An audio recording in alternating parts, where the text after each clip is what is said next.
اسلامی تاریخ میں 313 کا نمبر غزوہ بدر سے جڑا ہے جو 624 CE 17 رمضان 2 AH کو ہوئی تھی۔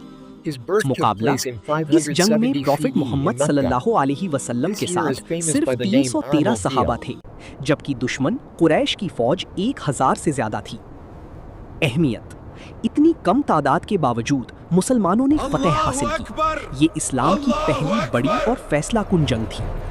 امام مہدی: اسلامک ٹریڈیشنز حدیث میں یہ بھی مانا جاتا ہے کہ آخرت کے وقت امام مہدی کے ساتھ بھی 313 خاص ساتھی ہوں گے جو بدر کے مجاہدین کی تعداد کے برابر ہیں۔ ریاکشن: حضرت ابو بکر رضی اللہ عنہ انہیں سہارا دیتے ہیں۔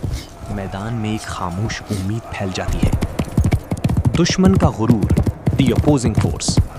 تعداد 1000 سے زیادہ کفار مکہ، سامان 100 گھوڑے، سینکڑوں اونٹ اور بہترین تلواریں اور ڈھال، شیلڈز۔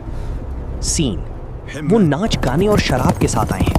انہیں لگتا ہے کہ 313 لوگوں کو کچھ ہی منٹوں میں کچل دیں گے۔ ابو جہل ان کا لیڈ کر رہا ہے۔ جنگ کا آغاز، دی ڈیول۔ مبارزون 1-on-1 combat. عرب کے رواج کے مطابق پہلے اکیلے مرد لڑتے ہیں۔ ہیروئک مومنٹ: حضرت حمزہ رضی اللہ عنہ اور حضرت علی رضی اللہ عنہ میدان میں نکلتے ہیں اور قریش کے بڑے سرداروں کو پلک جھپکتے ہی ڈھیر کر دیتے ہیں۔ یہاں سے دشمن کی ہمت ٹوٹنا شروع ہوتی ہے۔ فرشتوں کی مدد، the divine intervention. Turning point: جب عام جنگ شروع ہوتی ہے تو اچانک موسم بدلتا ہے۔ قرآن کے مطابق اللہ نے ہزاروں فرشتوں کو مسلمانوں کی مدد کے لیے بھیجا۔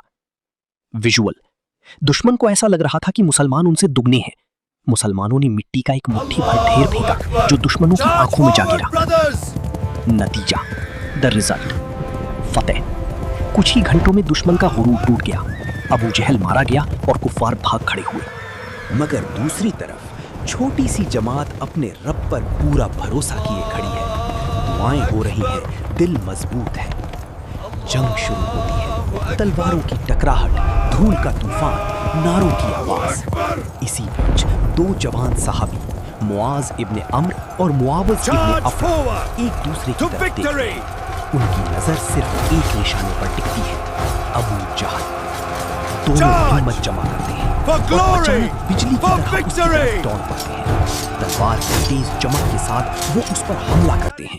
ابو جہل گر پڑتا ہے، اس کا غرور مٹی میں ملنے لگا۔ ابو جہل کی موت کے ساتھ ہی قریش کے حوصلے ٹوٹ گئے۔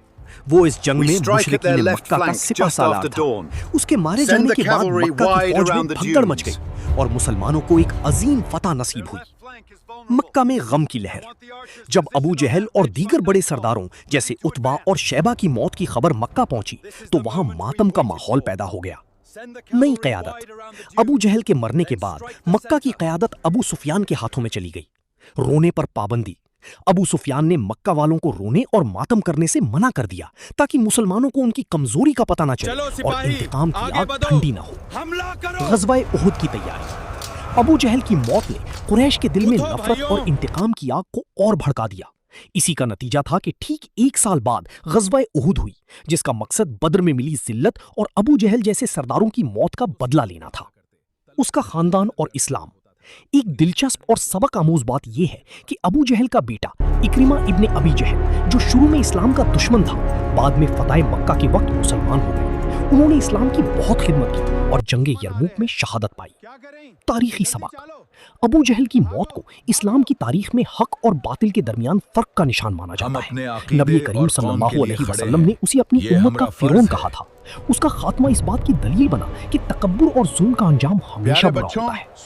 سمری ٹیبل: ابو جہل کا بیٹا اکرمہ اپنے باپ کی موت کے بعد اسلام کا سخت ترین دشمن بن گیا۔ اس نے جنگ احد اور جنگ خندق میں مسلمانوں کے خلاف بدر منیر کردار ادا کیا۔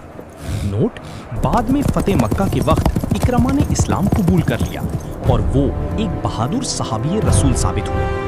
4. قریش کا حوصلہ ٹوٹنا: بدر میں صرف ابو جہل ہی نہیں بلکہ عتبہ، شیبہ اور امیہ ابن خلف جیسے بڑے بڑے سردار مارے گئے تھے۔ ان کی موت نے قریش کی دھاک، انفلوئنس کو پورے عرب میں کمزور کر دیا۔ لوگ سمجھنے لگے کہ اب پرانی طاقت ختم ہو رہی ہے۔